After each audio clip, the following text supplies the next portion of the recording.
A very good question, because there's a lot of confusion now where we are with our knowledge.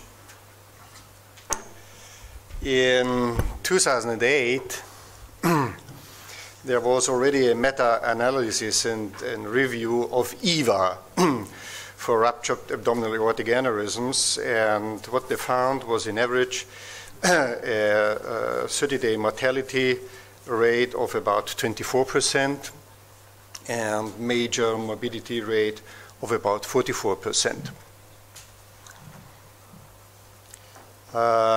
1 year later, McPhee published a review of a large number of hospital discharges after ruptured abdominal aortic aneurysm, more than 27,000.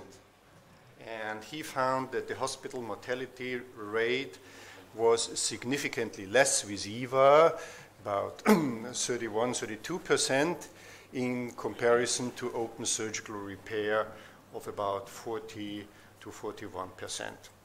Also, secondary outcomes were in favor of EVA.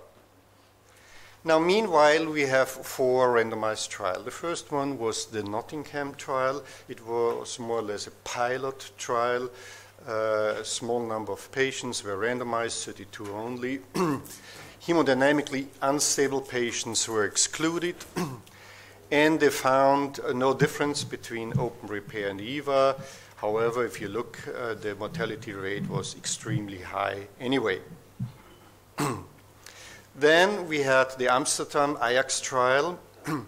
520 patients were screened and 116 patients were randomized.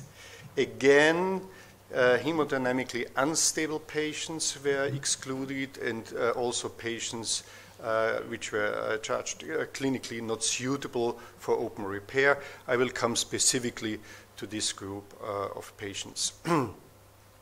Now, the 30-day mortality rate was for open repair 25%, for EVA 21%. Certainly no significant difference. However, of these 155 patients with a favorable anatomy for EVA, another 39 patients, and these were 25% of this group, were excluded because it was decided that they are unfit for open repair or hemodynamically unstable. However, specifically these patients may have benefited from EVA, and I will show you the results of these patients. Then, of the 57 patients assigned for EVA, only 47 patients had EVA, but 10 open repair. However, according to the ITT, intention to treat principle, these open repair patients were analyzed under the EVA group. And of the 59 patients assigned for open repair, 3 had no ruptured aneurysm at all. Now, let's look a little more to these 39 excluded patients. In reality, they had repair of their ruptured aneurysm, of course, because it was necessary. 12 had open repair, with now a mortality rate of 42%. And 18 had EVA, with a mortality rate of 17%, not 21%. So, if we would include these patients, which may have, as I said initially, benefited from randomization, we would have a mortality rate of EVA of 20% instead of 21, and open repair 28 instead of 25. So now we would have a difference of 8%. With this limited number of patients, certainly not a significant difference, but you can see that there would be a trend in the direction in favor of EVA. In addition, obviously the teams had limited experience in doing EVA at all, because half of the patients, 42% of the patients, had an endoleak. And there were many type 1 endoleaks.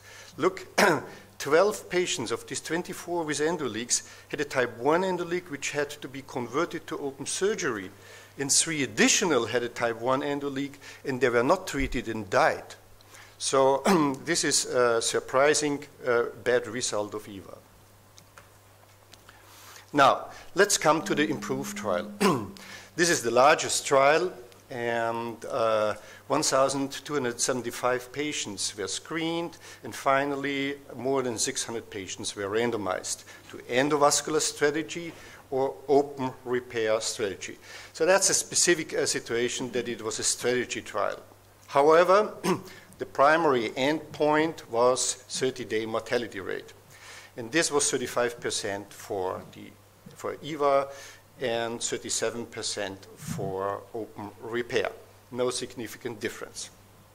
But we also have to look into the details. If we look into the endovascular strategy group, of the 316 patients, only 150 had EVA. And this with a mortality rate of 25% only.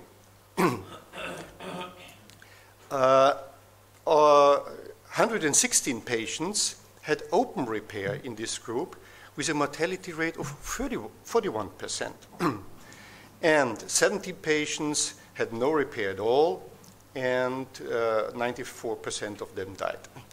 Of course, following the intention to treat principle, they were all calculated under the group endovascular strategy. But you can see there were major differences in therapy and lot of crossovers. If you look into the open repair group, only 220 of the 297 patients had open repair with the mortality rate of 37%. 19 patients had no repair with a mortality rate of 100%, but 36 patients had EVA with a low mortality rate of 22% only, and 22 patients had no ruptured aneurysm at all, and therefore with a low mortality rate of 14% only. And following the intention principle, these low mortalities were calculated under open repair.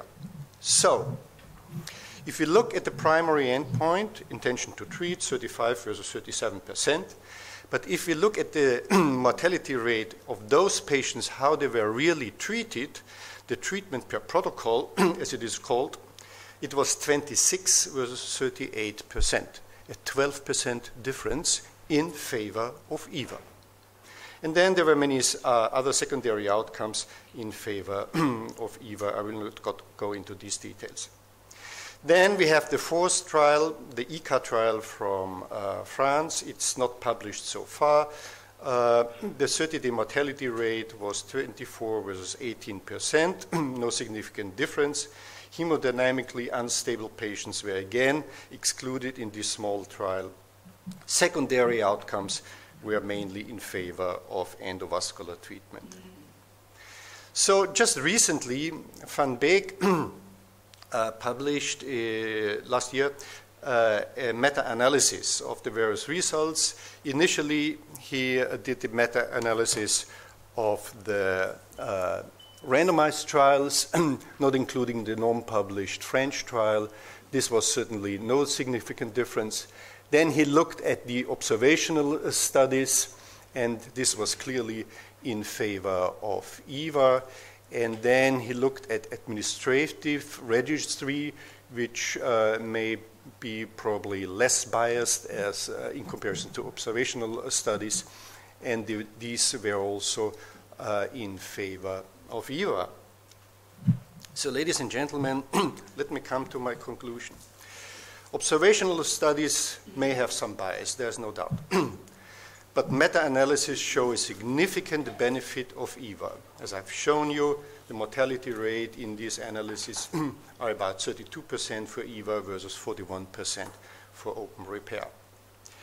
The ITT analysis of the RCTs did not show a significant difference, clear.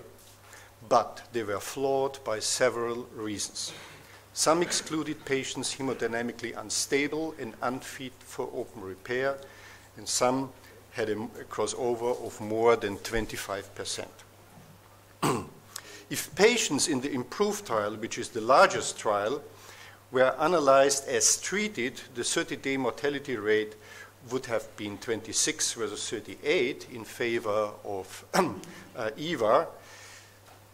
Probably this still would not have been significant, and I really regret that this was not published by the trial group, not even mentioned by the trial group. And finally, secondary outcomes such as blood loss, pulmonary problems, hospital and ICU stay were all in favor of EVA. So I think we can take only what we see in the literature, but we can make our opinion, and my personal opinion is that we should try to treat our patients by endovascular treatment once they have a ruptured aneurysm. Thank you for your attention.